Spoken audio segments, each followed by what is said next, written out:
आप सबका स्वागत है हमारे YouTube चैनल जिसका नाम है कुंवर सा अविनाश। तो जैसा कि आप सभी जानते हैं, इस पैंडेमिक के दौर में जिस तरीके से हम अपने आप को पॉजिटिव बनाए हुए हैं और निरंतर सक्सेसफुली और with positive lots of positivity हम किस तरीके से आगे चल रहे हैं, ये बहुत ही खूबसूरत बात है। और इसी के साथ में हम जो एक नया पड़ाव जो लाए हैं, जिसे हम कहते हैं श्रीमद् भगवद गीता जी की श्रृंखला, जिसमें हम भगवद गीता का अध्ययन कर रहे हैं और डेली अभ्यास कर रहे हैं। सो इसी के साथ में जो हमने पिछला जो हमारा वीडियो था वो 28वें श्लोक तक था। तो ये जो वीडियो है वो 2 श्लोकों पर है, जिसमें अर्जुन जी की जो भावना है वो किस प्रकार से जो है असुरक्षित महसूस कर रहे हैं दोनों सेनाओं के बीच में, पांडवों और कौरवों के बीच में। जो उनके सारथी हैं भगवान श्री कृष्ण उनके साथ में हैं और वो किस तरीके से अपनी भावनाओं को व्यक्त करते हैं। तो आइए जानते हैं श्लोक 29 और 30। अर्जुन का विषाद भगवान के नामों की व्याख्या। सो अर्जुन जी कहते हैं, अर्जुन उवाच दृष्टवेमं स्वजनम कृष्ण युयुत्सुम समुपस्थितम सीदंती मम गात्राणि मुखम च परिष्यति वेपयुश्च शरीरे में रोमहर्षश्च जायते। भावार्थ, अर्जुन बोले, हे कृष्ण, युद्ध क्षेत्र में डटे हुए युद्ध के अभिलाषी इस स्वजन समुदाय को देखकर मेरे अंग शीतल हुए जा रहे हैं और मुख सूखा जा रहा है तथा मेरे शरीर में कंप एवं रोमांच हो रहा है। इसका मतलब क्या है? जब दोनों सेनाओं के बीच में सारथी जो हैं उनके भगवान श्री कृष्ण जब उनको लेकर के जाते हैं, यह डिमांड किनकी होती है? अर्जुन जी की डिमांड होती है कि मुझे दोनों सेनाओं के बीच में जा करके देखना है कि सब किस किस तैयारी के साथ में आए हैं। परंतु होता क्या है, वो अपनी भावनाओं में उलझ जाते हैं। अब वो धीरे धीरे इमोशनल हो रहे हैं। भगवान श्री कृष्ण ये जानते हैं कि अब जो अर्जुन है वो इमोशनली वीक हो रहे हैं।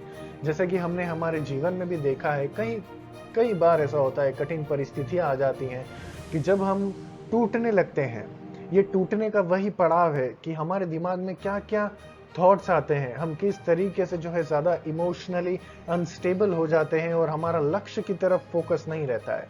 हम क्या चाह रहे थे और हम अचानक से कहाँ पर भटक करके जो है दूसरी राह पकड़ लेते हैं।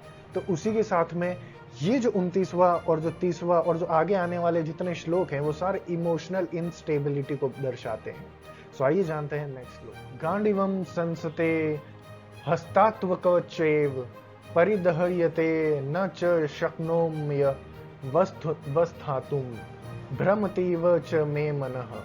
भावार्थ, हाथ में गांडीव धनुष घिर रहा है और त्वचा भी बहुत जल रही है तथा मेरा मन भ्रमित सा हो रहा है, इसलिए मैं खड़ा रहने को भी समर्थ नहीं हूं। मतलब ये एक वो स्टेज है जब आदमी एकदम से बोलते ना निराशाजनक हो जाता है कि मैं ये क्या कर रहा हूं। अर्जुन जी को जब अगर हम डीप साइकोलॉजी का एनालाइज करें तो क्या हो रहा है कि वो अपने ही रिश्तेदार हैं, चारों तरफ तो अपने ही रिश्तेदार है, अपने ही लोग हैं। अब मैं इनको किस तरीके से हानि पहुंचाऊं?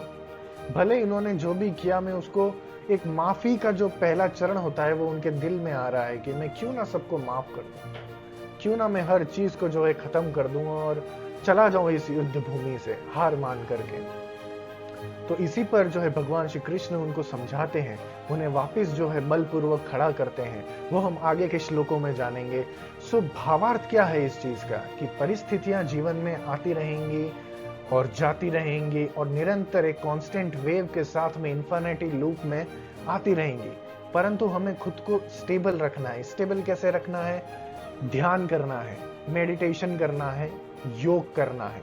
अगर हम इन सब चीजों में समर्थ हैं तो हम अपने आप को पहचानने के लिए उतने ही सक्षम हो जाते हैं कि मैं किस चीज के लिए बना हूं, मुझे क्या करना है, मुझे अपने लाइफ में किस तरीके से डिसीजंस लेने हैं और मुझे किस तरीके से कांस्टेंट मूव के साथ में आगे बढ़ना है। सो ये थे हमारे आज के 2 श्लोक।